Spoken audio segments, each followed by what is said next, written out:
ओम बन्ना या मंदिराबद्दल तुम्हाला माहिती असेलच, आणि त्यांना माहिती नसेल त्यांनी यूट्यूबच्या थंबनेलवरती पाहिलेलंच असेल. आता हे मंदिर एवढं फेमस काय, मी हे आज तुम्हाला मराठीमध्ये सांगणार आहे. कारण की या मंदिरामध्ये चक्क रॉयल एनफील्ड म्हणजेच बुलेटची पूजा होती.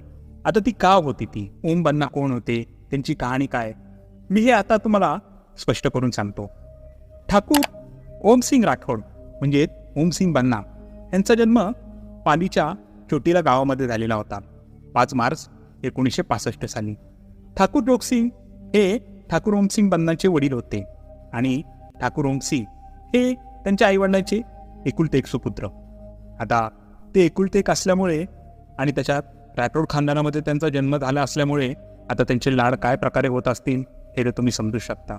त्याचप्रमाणे राजस्थानमध्ये राठोडांना बन्नासा असे बोलले जाते, त्याच्यामुळं त्यांना ओमसिंग बन्नासा असे एक पेटनेम पडलेले होते.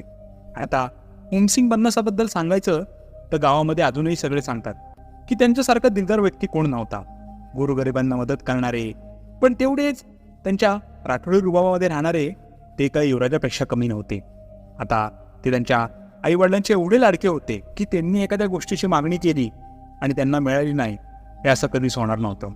त्यामुळे ओम बन्नासांनी त्यांच्या वडिलांकडं एक बाईकची मागणी केलेली होती. आता तो काळ बघायला गेला तर 1980 सालाचा, म्हणजे त्यांचा जन्म 1965 साली झालेला होता, पण ते ऑलमोस्ट आता 20-25 वर्षाचे झालेले होते. आता 80 सालामध्ये रॉयल एनफील्ड घेणं म्हणजे आत्ताच्या आपल्या वेळेमधली ऑडी किंवा मर्सिडीज धरून चाला ना, पण तरीही ओमसिंग बन्नाच्या घरी पैशाची काही कमतरता नव्हती. म्हणून त्याच्या वडिलांनी त्याच्यासाठी रॉयल एनफील्ड 350 ही बुलेट त्यांना गिफ्ट म्हणून दिली त्यांच्या वाढदिवसाच्या दिवशी.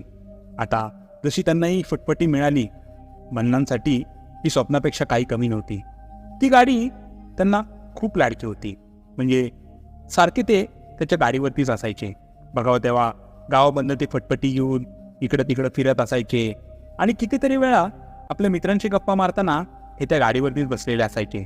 बऱ्याचदा कितीतरी वेळा ते घराच्या बाहेर ती फटफटी पुसत असताना दिसायचे, म्हणजे त्यांना ती फटफटी त्यांच्या स्वप्नापेक्षा काही कमी नव्हती.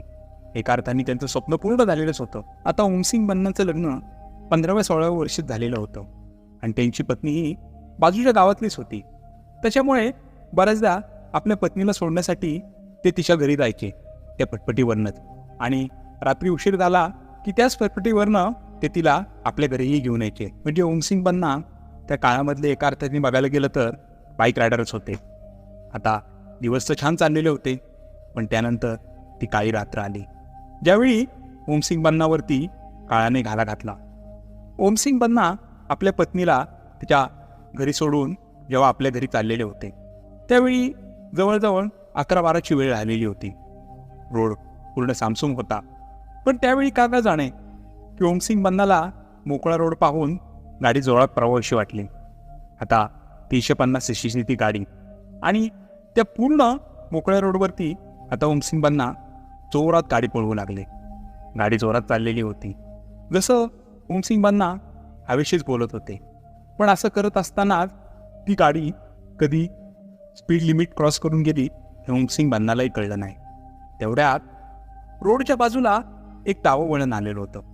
त्या वळणावरती ओम बन्नाचा ब्रेक मारता मारताच ती गाडी समोरच्या झाडाला जाऊन धडकते, आणि त्याचबरोबर बन्नासाचं डोकंही तिथल्या झाडाला जाऊन लागतं.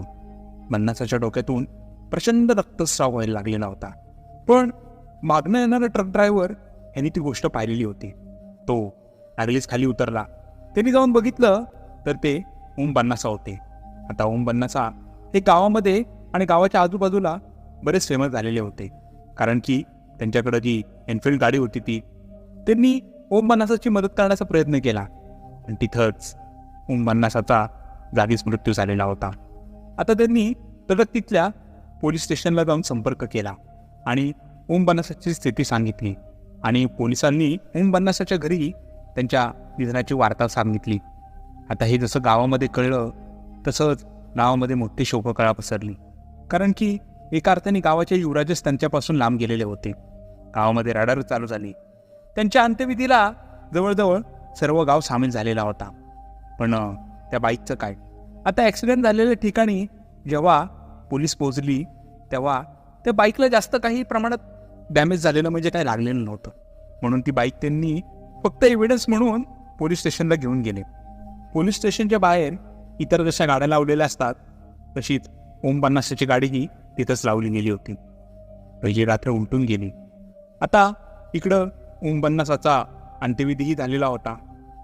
सकाळ झाल्यानंतर पोलीस जसे बाहेर आले तसे पोलिसांनी पाहिलं की ओम पन्नासाची फटफटी तर जागेवरनं गायब झालेली होती. आता पोलिसांना वाटलं की कदाचित ही रॉयल एनफिल्ड असेल म्हणून कुठल्या तरी चोरांनी स्टेशनच्या बाहेरून पळून नेलेली असेल. म्हणून त्यांनी इतर पोलीस स्टेशनला याची खबर दिली आणि लगोलग सर्व पोलिसांनीही त्या गाडीचा शोध घ्यायला सुरुवात केली.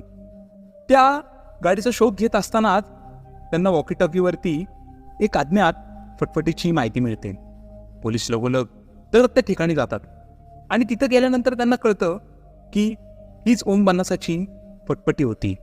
आणि ती कुठं होती? तर त्याच ॲक्सिडेंट झालेल्या ठिकाणी. पोलिसांना वाटतं कदाचित हा कोणीतरी खोडसाळपणा केलेला असेल म्हणून पोलीस परत ती फटफटी घेऊन पोलीस स्टेशनला जातात. पण त्या रात्री तसंच होतं की ती गाडी पोलिसांचं लक्ष नसताना आपोआप गायब होती आणि परत त्याच अपघाताच्या ठिकाणी जाते. म्हणून आता पोलीस परत ती फटफटी स्टेशनला आणून साखळदंडाने बांधून ठेवतात आणि त्याचं सगळं पेट्रोलही काढून घेतात. पण पोलिसांचं लक्ष नव्हतं. तेव्हा त्या रात्री अचानकच साखळदंड तुटल्याचा आवाज येतो आणि ती फटफटी पुन्हा तिथनं गायब झालेली होती. आणि ते तडक जेव्हा त्या फटफटीचा शोध घेत जातात तेव्हा पुन्हा ती त्याच अपघाताच्या ठिकाणी थांबलेली दिसते. आता ही गोष्ट जशी गावामध्ये कळते तसे गावातली लोक खुश होतात. ते म्हणतात आमचे ओम पन्नासा या फटफटीच्या रूपामध्ये परत आमच्यामध्ये आलेले आहेत. आता या सगळ्या गोष्टी जेव्हा ओम पन्नासाच्या वडिलांना कळतात तेव्हा ओम पन्नासचे वडील ओम पन्नासची गाडी त्या अपघात झालेल्या ठिकाणी तिथं स्थापन करतात आणि ओम पन्नासाचं तिथं स्मारक बांधतात. पण स्मारक बांधल्यानंतर गावातल्या लोकांना लक्षात येऊ लागले की ओम पन्नासा अजूनही त्या अपघात झालेल्या ठिकाणाहून लोकांची मदत करतायत. जर त्यांना पैशाची अडचण आली, पेट्रोलची अडचण आली किंवा कोणाचा जर अपघात होणार असेल तर त्याच्यापासून ओम पन्नासा वाचवतात. पण एवढेच नव्हे, ओम पन्नासा हे राजस्थानच्या फक्त पाली गावातल्या लोकांचीच मदत करत नाही आहे, तर भारतामध्येही बऱ्याच ठिकाणी ओम पन्नासा हे लोकांची मदत करताना सापडतात. म्हणूनच आज देश विदेशातले कितीतरी लोक हे ओम पन्नासाच्या दर्शनाला येतात आणि आपल्या ज्या काही इच्छा आहेत त्या ओम पन्नासांना मागतात आणि त्या पूर्णही होतात. आणि चढाव्यामध्ये त्यांना दारूही दिली जाते आणि बरीचशी लोक ही पन्नासाच्या फटफटीवरती हार फुलं चढवतात आणि त्या फटफटीला आपली इच्छा मागतात आणि काही काळानंतर ती इच्छा पूर्णही होते. ट्रक ड्रायव्हरही त्या हायवेवरून जाताना सर्वात पहिल्यांदा त्या स्मारकावरती नतमस्तक होतात आणि त्याच्यानंतरच आपला पुढचा प्रवास सुरू करतात. तर तुम्हाला माहिती होतं का ओम पन्नासाच्या मंदिराबद्दल? तुम्हाला ही सांगितलेली गोष्ट आणि माहिती कशी वाटली हे मला कमेंट करून नक्की सांगा. आता मी अशाच काही इंटरेस्टिंग अशा गोष्टी तुमच्यासमोर सादर करणार आहे. आणि टॉन ऑफ स्टोरीमध्ये फक्त फिल्मचं एक्सप्लेनेशन, भूताच्या स्टोऱ्या एवढंच नसतं, तर कहाण्यांचं पूर्ण मोठं झोन आहे. त्याच्यामुळं आपल्या चॅनलला सबस्क्राईब करायला विसरू नका आणि व्हिडिओला लाईक तर नक्की करा. तर भेटूयात पुढच्या कहाणीमध्ये. तोपर्यंत ओम पन्नासा.